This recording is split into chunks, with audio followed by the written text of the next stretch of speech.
Hi guys, welcome back to my YouTube channel, and after a long hiatus, I am back.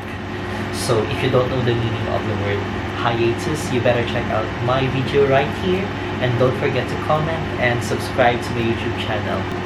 And I have a surprise for you. All you need to do is click the link below and follow the instructions. So let's dig into our new video. So hey guys, welcome back to my YouTube channel, and today we're going to discuss about finding word meaning using context clues. So presented by me, and don't forget to follow me on Instagram and subscribe to my YouTube channel by clicking the subscribe button. So let's start. Marami sa atin ang nahihirapan na mag-identify ng meaning ng isang word, lalong-lalo na pag English siya. Pero pag ginamit na siya sa isang sentence or paragraph, you can actually find the meaning of the word within the paragraph or within the sentence. So, tawag doon ay context clues. So, ibig sabihin ng clues, 'di ba, sa mga detective work, ibig sabihin ng context clues ay yung mga nag-a-unlock ng meaning niya. So, when we have a difficult word meaning, especially kapag nasa sentence siya, the words or phrases surrounding it actually are the clues that we need. These are the clues that we need. So we have the context around it. So sa video na ito, tutulungan ko kayo kung paano gamitin yung iba't ibang types ng context clues para ma-unlock yung meaning ng difficult word.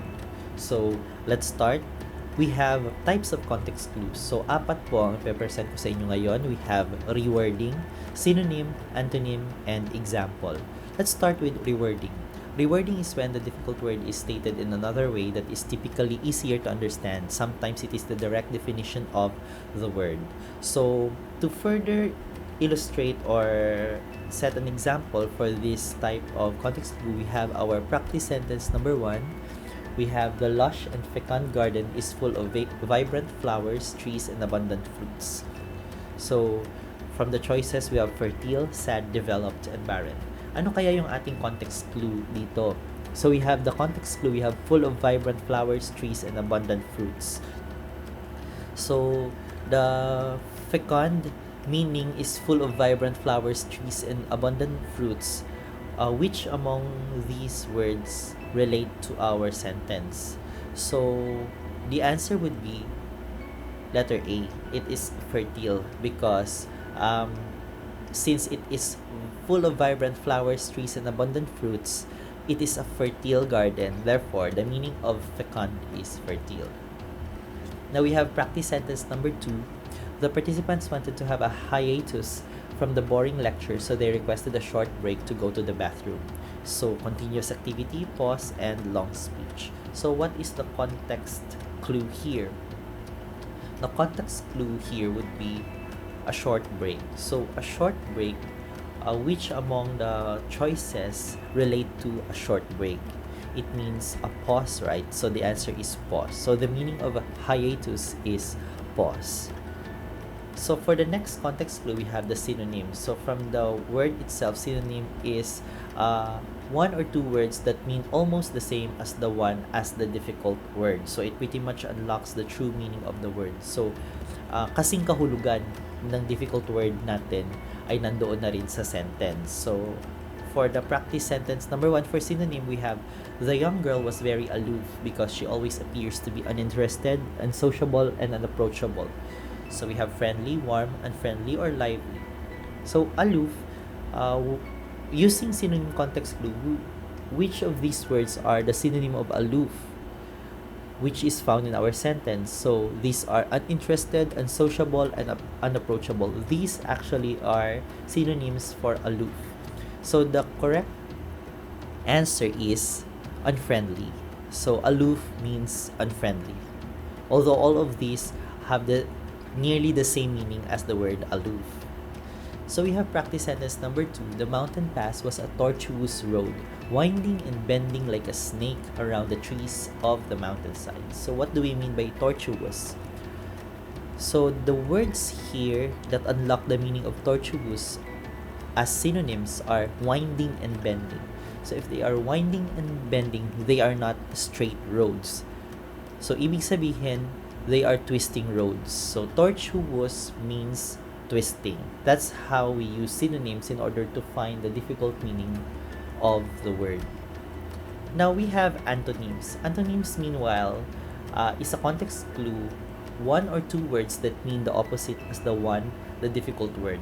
It uses signal words like but, however, although, otherwise, unless, instead, on the contrary, on the other hand, while, never, no, or not. So when you find these leading words, you know that you can use antonym as a context clue in order to find the meaning of the difficult word. So how do we do this? For example, we have, she is very loquacious, but her sister seldom talks at all. So when you see the word but, there's a contrasting. So there's an opposite ends. So ibig sabihin, loquacious, the opposite of loquacious is seldom talks at all. So loquacious meaning she is very talkative. So the correct answer is letter B. So in our practice sentence number 2, we have, unlike John's room, which was immaculate, Jeff's room was very messy. Which of these is the leading word, and which of these are the antonym of the word immaculate? So the leading word is unlike, and the context clue that we have here is very messy. So immaculate is the opposite of very messy. Very messy, ibig sabihin makalat. So immaculate will mean that it is clean or organized siya. So we have, the correct answer is letter C, clean. Now moving on to our last and final context clue for this video, we have the example. So examples are given so that the unfamiliar word is cleared up. For instance, such as, and for example, may be used as signals. So meron kasi siyang category, and then yun yung example siya. Ibig sabihin, yung word natin is parang yung